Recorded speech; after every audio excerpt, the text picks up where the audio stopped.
Hello, everyone. Welcome to the Liberian Radio and Television Network. We're here with the founder and CEO of the Multicultural Family Services, Mrs. Portia Camara. Welcome. Thank you for having us, Mrs. Portia.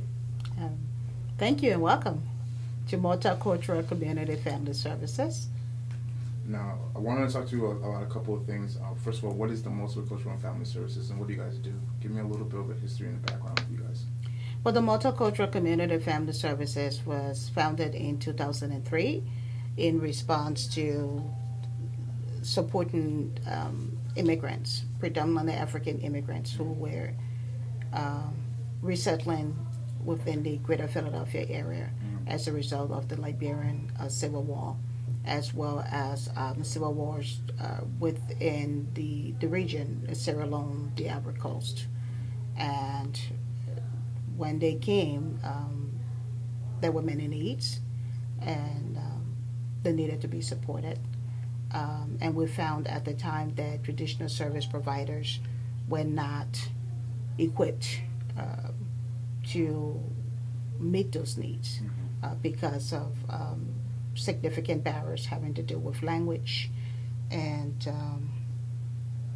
other cultural nuances.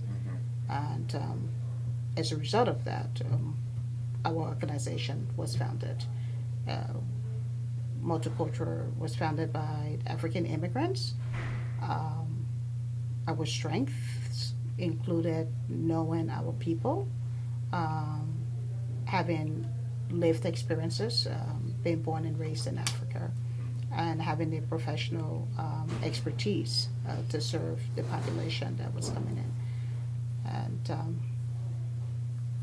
we are here to continue to do that work, or continuing that work 17 years later. That's great. So, say the average Liberian came to your office and needed help. What kind of services could I come into today to get help with? Like, do you guys help with starting businesses and or getting in contact with lawyers and stuff like that? An Irish Liberian or an African or an immigrant, preferably, which is what we like to say. When we started Multicultural, when it was founded, our primary purpose was to support Liberians who were resettling out of from war, resettling here as a result of war. We have since expanded or increased our capacity to serve anyone who walks through our doors, because we realized through the years, many years of doing this work, that the human need is the human need, the human condition is the human condition, and it transcends all boundaries, continents, countries, language. When a person has a need, a person has a need. And so multicultural's approach is to serve all in need. And so when an individual enters our door or comes to us accessing services, we make an effort to provide those services. And when we cannot provide those services, we are then able to provide them with information about resources in the community that can support what their needs are, as well as direct them to where those resources are. For those with whom we are able to support, and there are many, our services range from immigration support, where we provide or support families to complete applications for green cards, or applications for citizenship, or for individuals who already have the permanent residence and have submitted the application for the citizenship and they need to get prepared to take the test. We do citizenship preparation classes. Services also include literacy support services for individuals who are coming in and may never have had any formal education but want to um, become re-engaged with the workforce and may need some basic skills. We support them with that, just being able to uh, read and write basic English, being able to have conversations in English, being able to know their home address or write, say out the telephone number or write it down. We provide supports as well to youth in the area of youth soccer. We've had a youth soccer program since 2004 that serves about 160 kids and their families every year. And the age range is from 4 to 14. So we have, I believe, up to U14 in soccer where we work with kids. We also provide a job readiness program for our young people, for those youth who between the ages of 18 to 24 have become disengaged from high school for whatever reason. They did not complete high school and are looking again to re-enter the workforce or just the working world. We support them with getting their GED or attaining a customer service certification, as well as helping them to transition to area institutions of higher learning, be it a trade school or a college. We also work with them to find employment and provide additional supports as needed. Additionally, we provide counseling support to families. There are many families that have challenges within the home, and multicultural can be a place that they can come and find the supports that they need. In addition to that, we are also at Multicultural a licensed home care agency, and so we serve seniors throughout the greater Philadelphia area. We provide them with personal home care services where we go into homes and we assist with personal care, bathing and grooming, meal preps, laundry, errands. As in addition to working with seniors, we work with individuals who are physically or intellectually disabled and need some supports in the community or at home. And we are available 24 hours a day and have been doing that work at Multicultural since 2010. And lastly, one of the services that we're very proud of, we're recently, within the last 2 years, 2-3 years that we've started to provide is in the area of professional development. Through our professional development division, we are supporting organizations and businesses around the area of racial and social justice, cultural competence, and we are, as well as conflict resolution. And those services include workshops and seminars, and as well as presentations that we do at conferences. And so we're very proud of the work that we do here, and would love to have people know about that. Our services are, for the most part, free. They're mostly grant funded, and for those services that are not, we ask for a minimum contribution from individuals or families who are accessing those services. Wow, seems like you guys here at Multicultural are very multifaceted. You guys are very entrenched in the community. How has coronavirus affected how you interact with the community? I think, as with the whole world, as we know, the corona or COVID-19 has changed the world as we once knew it, and I think every business, organization, nonprofit, for-profit, every home has been impacted by COVID. I think for us at Multicultural, it's impacted us personally. We did end up losing a staff to COVID-19, sadly, and we've had a few of our members who tested positive for COVID-19, our home care staff. We are very pleased to report that they went through the self-quarantine. They have rebounded, and they are back in the field and working. And we're very thankful and very proud of their resilience to beat COVID-19. In terms of how it has affected our work, it certainly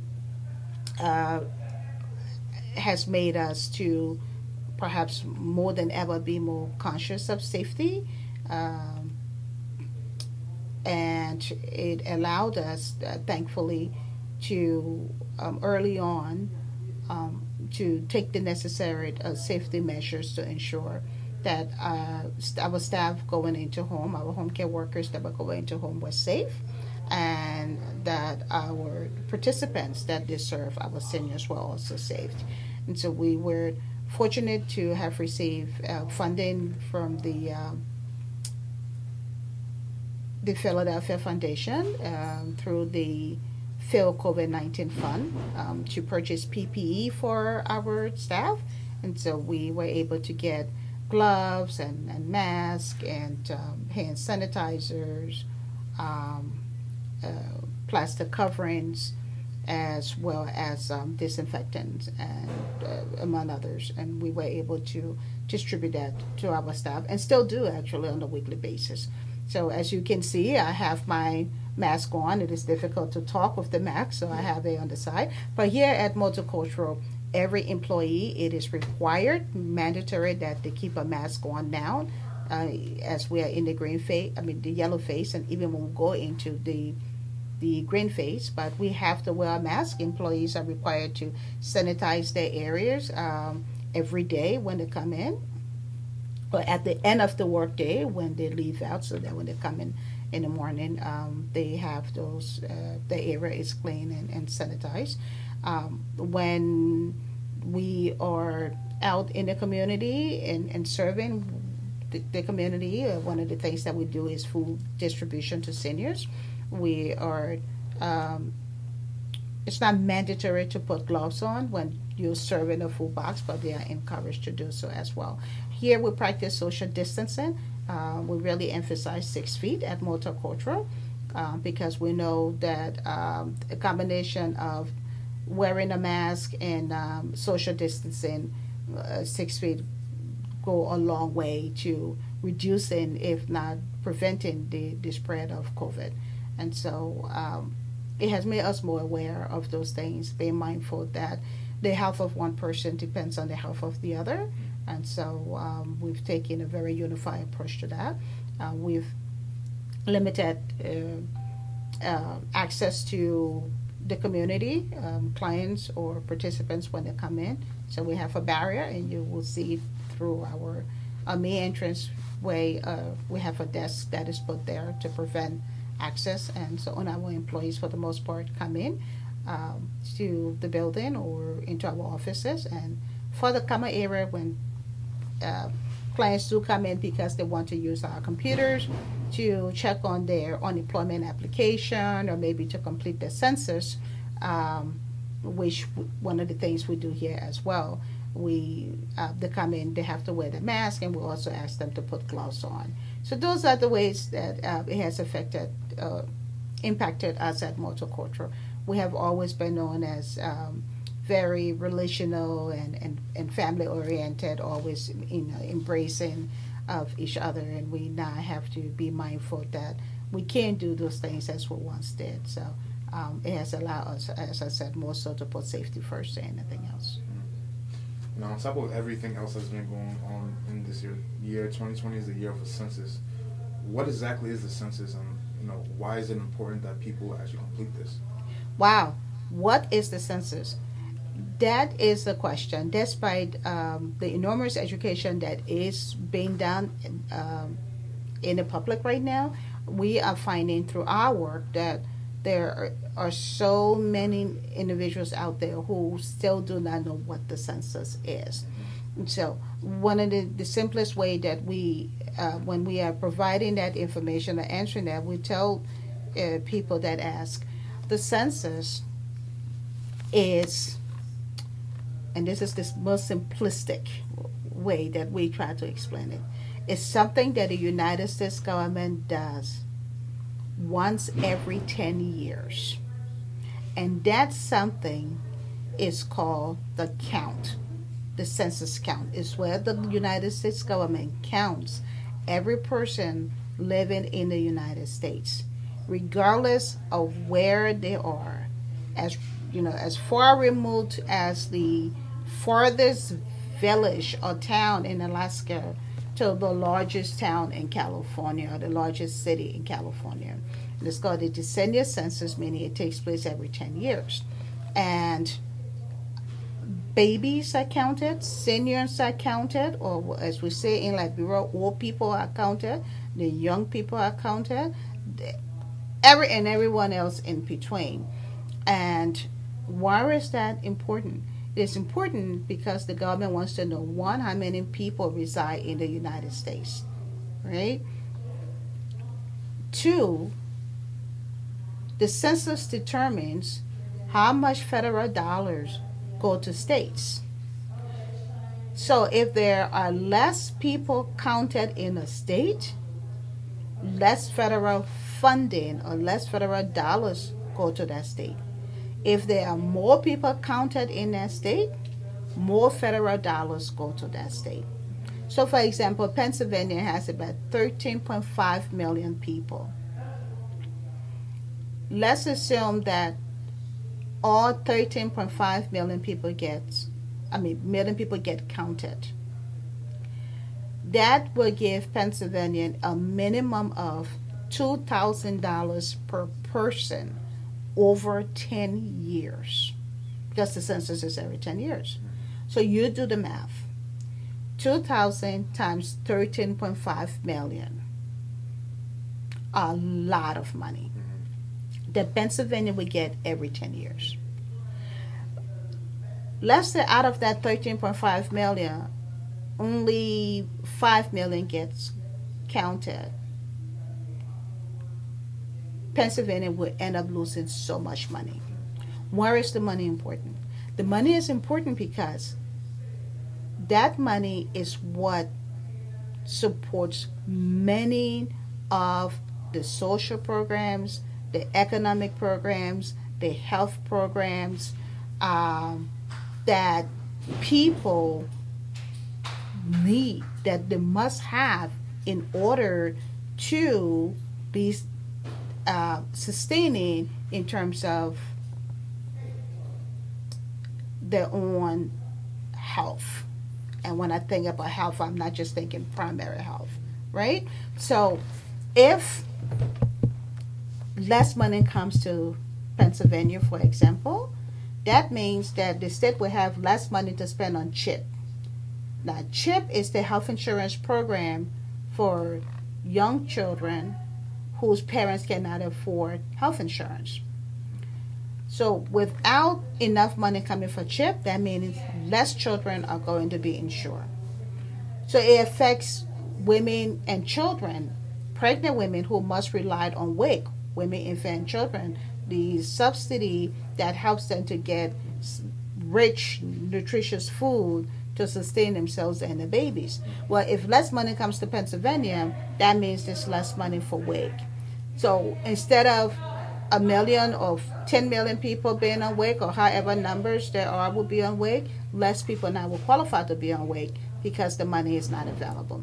It will also mean less money for police and fire safety, meaning the police and the fire trucks or firemen would not be able to do the job to rush to us when we need to be protected because there is not enough funding for that. It also will mean that seniors, many of them that qualified to receive in-home services such as the personal care home services that I talk about, they will not be able to because that becomes less money for Medicaid, which is the state insurance that pays or supports poor people or people in need when they are sick. For example, people without employment, without work, and have a health problem can go on the state insurance, what that is known as Medicaid. So the census impacts all of those things. For young parents who are looking for daycare, many would not be able to get daycare because there would be less money for states. So when we complete the census online, we are bringing money to make possible those services taking place. That's one of the most critical way. Another way that the census impacts us and why it is important is that the state's representation in Congress depends on how many people live in a state. So if less people in Pennsylvania or within our district, your district, my district, less people are completing the census, that means what? We may be denied representation in Congress. Well, we know if we do not have a voice in Congress to talk in our behalf, guess what happens? No benefits come to us. Issues that impact us will not matter before Congress. The Liberian Refugee and Fairness Act that today has allowed hundreds of thousands of Liberians to benefit from getting the green card, or that were allowed to benefit as far as getting the green card, that would not have taken place if they did not have the kind of representation in Congress that would have advocated for that to happen. So the census matters, and that's why we are encouraging everyone to complete the census. And it only takes one person per household. When the government counts everyone in the United States, the government is counting households. So it takes one person to complete the census for their household. The more of us that complete the census, we bring more money into our state. You bring more money into Pennsylvania, I bring more money into Pennsylvania. The more money we have, the better equipped we are able to meet the social, economic safety and health needs of our community. And when we can do that, we are contributing to improving community health. One of the things Multicultural has really begun to really focus on is how can we improve the health of the community. What is community health? Community health is improving the lives of people. When I have a job, I can get money and I can take care of the needs of my family. That keeps me emotionally healthy, mentally healthy. It keeps my family healthy because now their needs are being met. When someone who goes through our program gets their GED and can go to college, they are now better equipped to find jobs once they graduate from college. That keeps them healthy. That enables them to take care of themselves. When someone comes into our office and they're need support in applying for the green card, and they get that green card, that's community health, because now with the green card, it opens the door to so many things. Additionally, when a kid who is playing soccer is out there on the field and he's running, he's kicking the ball, that's community health, because through that ball, he's what? He's improving his physical self so that he is able to grow into a healthy child. So everything that Multicultural does here, more and more, we're beginning to look at those things through the lenses of community health.